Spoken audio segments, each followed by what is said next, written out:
Hey everyone, welcome back to the channel. Today we're charting the shadowy depths of Russian naval intelligence with the Yantar, the enigmatic Project 22010 class oceanographic research vessel that's widely regarded as one of Moscow's most sophisticated spy ships, equipped with deep-sea submersibles and advanced sensors to map undersea cables, gather signals intelligence, and potentially conduct sabotage operations in vital global choke points from the Atlantic to the Arctic.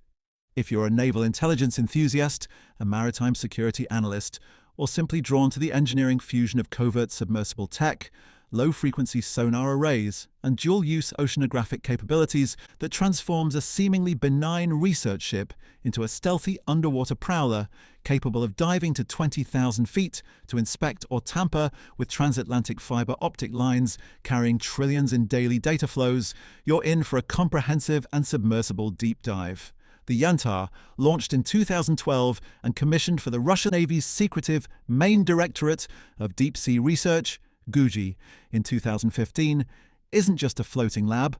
It's a 108-meter-long, 5,736-ton behemoth built by the Yantar shipyard in Kaliningrad. Powered by diesel-electric propulsion for speeds up to 15 knots and a range exceeding 10,000 nautical miles, featuring two manned submersibles like the Rus and Consul classes for deep ocean manipulation, towed sonar arrays for seabed mapping, and non-acoustic surveillance gear to eavesdrop on submarine communications or cable traffic. From its controversial deployments near Guantanamo Bay in 2015 and Norwegian waters in 2018 to recent incursions into UK waters in 2025, where it directed lasers at RAF pilots, this vessel has repeatedly raised alarms among NATO allies, incorporating gallium nitride electronics for signal processing and reinforced hulls for ice edge operations, making it a pivotal asset in Russia's hybrid maritime strategy amid escalating undersea infrastructure threats. We'll dissect its extraordinary covert capabilities in exhaustive detail, provide a thorough technical overview grounded in declassified assessments and recent tracking reports, explore its critical strategic role in GUJI's deep-water espionage and global power projection, sprinkle in some fascinating fun facts to enrich the narrative, and wrap up with the most recent developments as of November, including its latest UK waters loitering and international responses. So, deploy the ROVs, spool the sonar, and let's descend into the abyss for everything you need to know about Russia's Yantar intelligence ship. The Yantar intelligence ship's capabilities elevate it to the pinnacle of covert oceanographic platforms, engineered as a multi-mission deep-sea manipulator to dominate undersea domains with a synergistic blend of submersible deployment, signals interception, and seabed survey, allowing it to infiltrate critical choke points like transatlantic cable routes, maintain 360-degree acoustic and electromagnetic awareness through towed arrays, and execute clandestine operations against vital infrastructure with precision rivaling dedicated submarines while offering surface mobility for extended loiters over theatres like the Norwegian Sea or Caribbean approaches. At its core, this ship excels in deep-water espionage, powered by a diesel-electric system with two 6-cylinder diesels and electric motors, producing over 5,000 horsepower for 15-knot cruises and a 10,000 nautical mile range on 500 tons of fuel, enabling month-long deployments without replenishment and outpacing older Vishnya-class AGI ships by 50% in submersible endurance, with two dedicated hangars housing the Rus-class and Consul-class manned submersibles that dive to 6,000 meters to deploy manipulators for cable splicing or sensor placement. Its surveillance prowess stems from a towed variable-depth sonar array, scanning up to 20 kilometers for submarine signatures fused with non-acoustic sensors like magnetic anomaly detectors for passive tracking of undersea assets, complemented by a GUJI specialized electronic intelligence suite with gallium nitride receivers that geolocate emitters like NATO sonar buoys at 150 kilometers without emissions, or while the reinforced ice-strengthened hull maintains a low acoustic signature through vibration isolation until deep dive ops commence. For sabotage and mapping roles, the Yantar accommodates up to two unmanned underwater vehicles, UUVs, alongside its manned subs, with an operational depth envelope extendable to 20,000 feet. allowing insertions from surface transits to inspect fiber optic cables carrying $7 trillion in daily financial data, empowering deployments from Severomorsk to shadow U.S. Ohio-class SSBNs off Kings Bay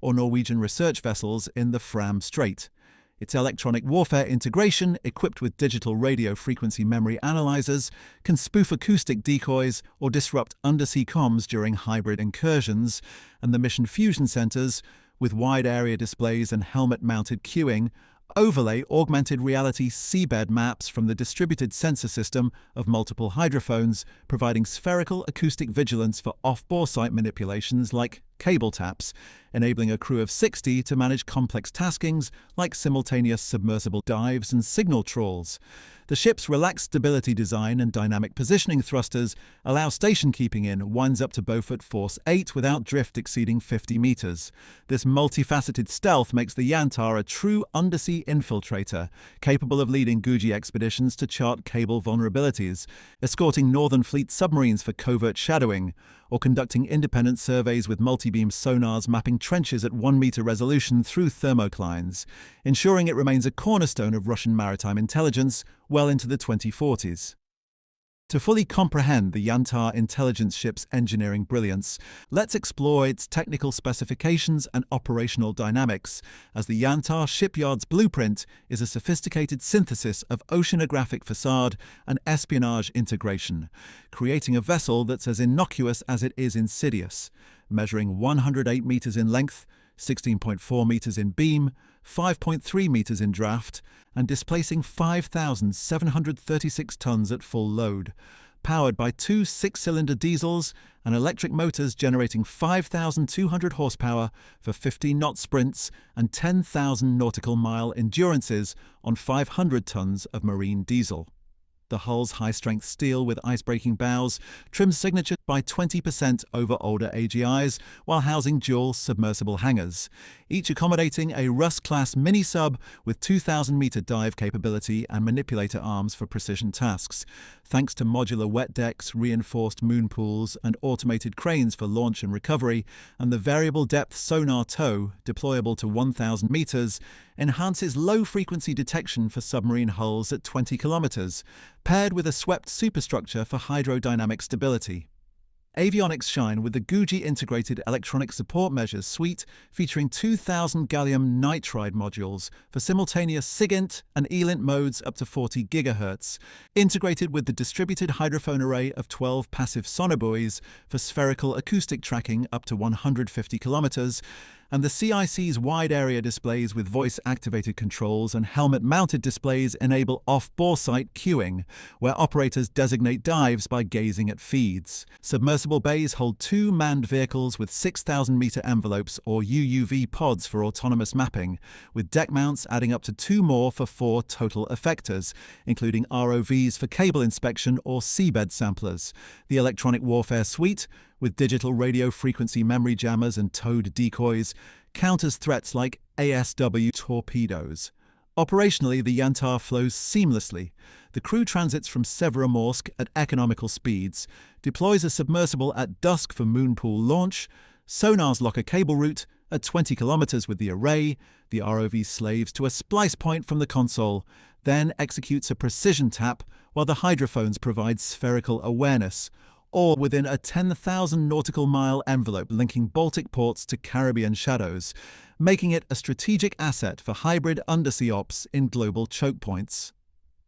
The Yantar intelligence ship's strategic role is profoundly influential in Russia's maritime espionage doctrine, serving as the Guji's flagship for deep-water intelligence and potential sabotage to secure undersea dominance in regional contingencies, particularly across the Atlantic cable routes or Arctic approaches, where its submersible manipulators and towed arrays enable it to chart and threaten vital infrastructure from standoff transits, integrating with Losherick mini-subs and Northern Fleet SSNs for fused operations that overcome surveillance gaps. As Moscow sustains the Project 22010 class with sisters like Almaz commissioning in 2020, it bolsters hybrid warfare, escorting Oscar II SSGNs for cable shadows or coordinating with Belgorod for Poseidon drone deployments, while the Yantar's dual-use facade extends its utility to research missions masking intel grabs. Fun fact, the Yantar's 2 submersibles can reach depths twice that of the Titanic wreck, allowing it to operate in trenches where most Navy's tools can't follow. Another intriguing tidbit, in 2019 it was linked to a fatal fire on the Losharik sub, Russia's deepest diving asset, highlighting the risks of Guji's shadowy deep-sea ops. Recent developments underscore the Yantar's ongoing provocations with its second incursion into UK waters in 2025, loitering north of Scotland in November to map undersea cables while directing Dazzler lasers at RAF P-8 Poseidon pilots, prompting Defence Secretary John Healey to warn of military options ready and deploy HMS Somerset for close escort as the ship, tracked by NATO assets, aims to pressure Western resolve amid Ukraine support. In September 2023, it harassed Norwegian research vessel RV Kronprins Haakon for 16.5 hours in the Fram Strait, closing to 200 meters in a bid to copy movements, per the Norwegian Polar Institute, while earlier sightings near Guantanamo in 2015 and Irish sea cables in 2024 fueled sabotage fears. Challenges like AIS deactivation for stealth persist, but with Gugi's expansion and sisters like Almaz operational, the Yantar cements Russia's undersea edge. The Yantar intelligence ship is a submerged spectre of strategic subtlety, blending research ruse, robotic reach, and reconnaissance to probe the profound. What are your thoughts on the Yantar? Alarmed by its cable mapping missions, intrigued by its submersible depths, or curious about NATO countermeasures? Share your insights in the comments below. Give this video a like if it dived deep for you. Share it with your Intel crew. And if you haven't already, hit that subscribe button for more deep dives into the vessels voyaging tomorrow's veiled seas. Thanks for watching, and I'll see you in the next one.